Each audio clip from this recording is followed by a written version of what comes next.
kembali lagi di channel saya Hulatul Lutfiyah. Nah, kali ini saya akan bahas mengenai panduan observasi tahap perkembangan peserta didik untuk memenuhi tugas mata kuliah, pemahaman tentang peserta didik dan pembelajarannya, topik ketiga. Nah, jangan lupa tekan tombol like, komen, dan subscribe ya. Selamat belajar! Oke, untuk pembahasan yang pertama yaitu ada aspek yang diobservasi, di mana mencakup yang pertama 1. Perkembangan fisiologis peserta didik, yang mana mengacu pada pertumbuhan fisik yang terjadi selama masa pertumbuhan dan perkembangan siswa, di mana beberapa aspek perkembangan fisiologis siswa tersebut meliputi perkembangan tubuh, perkembangan otak, perkembangan hormonal, maupun kesehatan fisik. Oke, selanjutnya yang kedua yaitu perkembangan psikologis, di mana mencakup yang pertama, perkembangan kognitif, yaitu merujuk pada perubahan dalam kemampuan berpikir dan memahami dunia di sekitar mereka. Yang kedua yaitu perkembangan emosi, yang merujuk pada perubahan dalam cara peserta didik merasakan, mengenali, dan mengungkapkan emosi mereka. Dan yang ketiga yaitu perkembangan psikososial, di mana merujuk pada perubahan dalam cara berpeserta didik berinteraksi dengan lingkungan sosial mereka. Dan yang keempat yaitu perkembangan moral, di mana merujuk pada perubahan dalam cara peserta didik memahami dan mengikuti aturan dan nilai-nilai moral mereka. Dan yang ketiga yaitu motivasi belajar. Motivasi belajar merujuk pada dorongan atau keinginan seseorang untuk belajar atau mencapai tujuan belajar tertentu. Motivasi belajar dapat berasal dari dalam diri peserta didik atau motivasi intrinsik atau dari lingkungan sekitar atau motivasi ekstrinsik. Oke, berikut ini merupakan panduan observasi isu-isu perkembangan pada peserta didik. Yang pertama yaitu perkembangan fisiologis peserta didik, yang mencakup indikator-indikator 1. Kemampuan siswa dalam bergerak dan melakukan aktivitas fisik. Yang kedua, siswa memiliki kemampuan penglihatan yang baik. Yang ketiga, siswa memiliki kemampuan dan pendengaran yang baik. Yang keempat, tinggi dan berat badan siswa sesuai dengan rata-rata umurnya.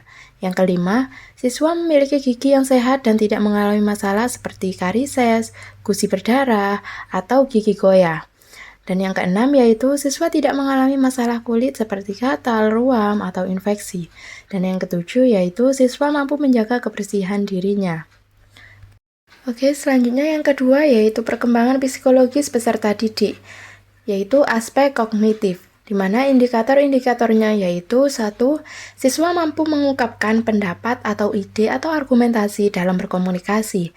Yang kedua, siswa mampu menjawab pertanyaan dan bertanya. Yang ketiga, siswa mampu bernalar logis dan konseptual terhadap suatu objek. Yang keempat, kemampuan siswa dalam mengingat dan menyimpan informasi baru. Yang kelima, kemampuan berpikir kreatif dan imajinatif. Dan yang keenam yaitu kemampuan siswa untuk mengevaluasi informasi dan menemukan solusi masalah. Yang ketujuh, kemampuan siswa untuk menarik kesimpulan dari informasi. Yang kedelapan, kemampuan siswa dalam memahami dan mengaplikasikan konsep matematis dalam situasi sehari-hari. Yang kesembilan, kemampuan siswa menyelesaikan tugas tepat waktu. Yang ke-10, kemampuan siswa mendemonstrasikan tugas di depan kelas.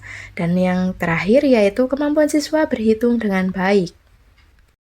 Selanjutnya yaitu perkembangan psikologis peserta didik aspek emosi, di mana indikator-indikatornya yaitu yang pertama, kemampuan untuk mengendalikan dan mengekspresikan emosi saat berinteraksi dengan teman sebaya dan guru.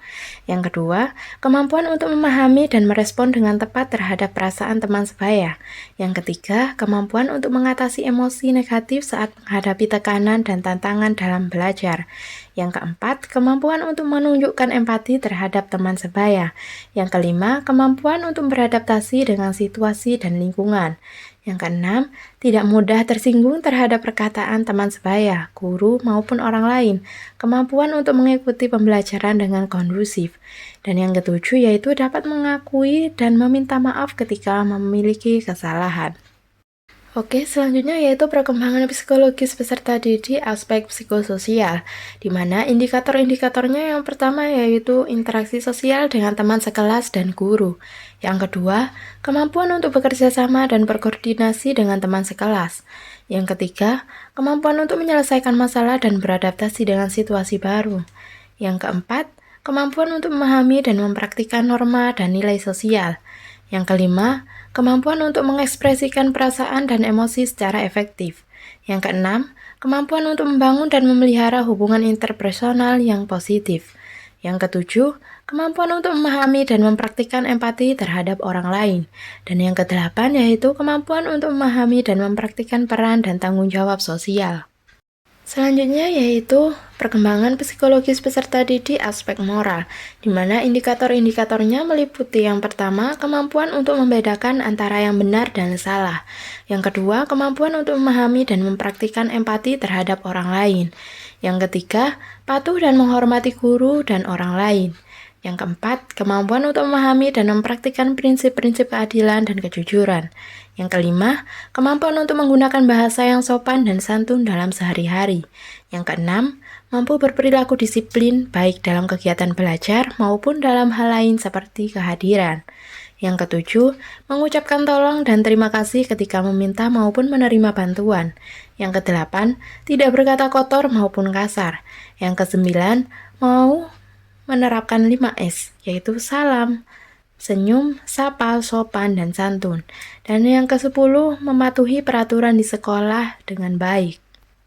Dan untuk pembahasan yang terakhir yaitu mengenai motivasi belajar, di mana indikator-indikatornya meliputi yang pertama, minat dan hasrat untuk belajar dan mengerjakan tugas.